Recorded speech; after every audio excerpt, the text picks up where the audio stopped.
Hello and welcome back. Let's talk about how to choose which marketing channel to focus on. So first things first, I know that there feels like there are 1.5 million options as far as where you should market, where you should have your brand presence, your thought leadership. And in part, that's true. There are a ton of options. There's LinkedIn, Twitter, Instagram, Facebook groups, your own website, an email newsletter, and just thinking about all of those things can be really dizzying. So first and foremost, keep in mind that sometimes, especially when it comes to marketing, less is more. It can serve you so much better to have one channel that you are really focused on, that you're pouring a lot into consistently and regularly, than having 5 channels where you're relatively spread thin and you can't make a ton of progress on any of them because you have a finite amount of time and resources both in terms of how much time you have available and how much financial resources you have available. And just thinking to allocate all of that in one concentrated place can take you a lot further than to spread it thin over various places. So with that in mind, it can absolutely be your strategy for your private practice to have one channel that you really focus on.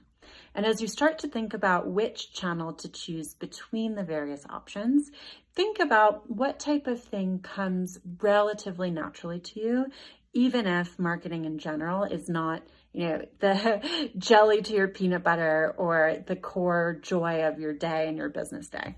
So LinkedIn, for example, can be a place where you're speaking mostly to young professionals or to colleagues.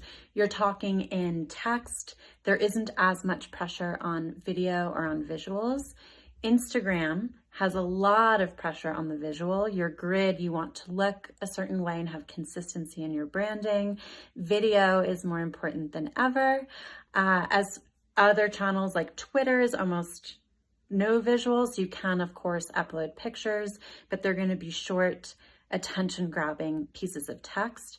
You also want to think about what kind of volume is compelling for you. Something like Instagram, it can work really well to do 3 posts a day is what a lot of mastermind content creators recommend.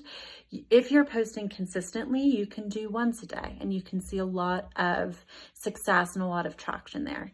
And you'll want to be thinking about throughout all of this, what your unique goals are. So for example, it would be impossible for me to say, this is the blueprint, this is exactly what you have to do, because one strategy might lead 100 people to your page and maybe you want 1 new client from that. So if you do the math and if 1% of page visits convert, that could be great. Another strategy might drive 1 million visits to your page and might call for 20 hours a week of your time. And while that number sounds exciting, it might actually be really overwhelming, really intimidating, or not actually what your business goal is. So you want to start with your why, first and foremost. You want to think about, okay, where can I focus my attention? What resources am I working with in terms of time and finances? And you want to think about what are some of these platforms really like? What are the differences? And where am I finding my home so that I can choose where I'm going to focus my time and energy? Once you have that, reach out.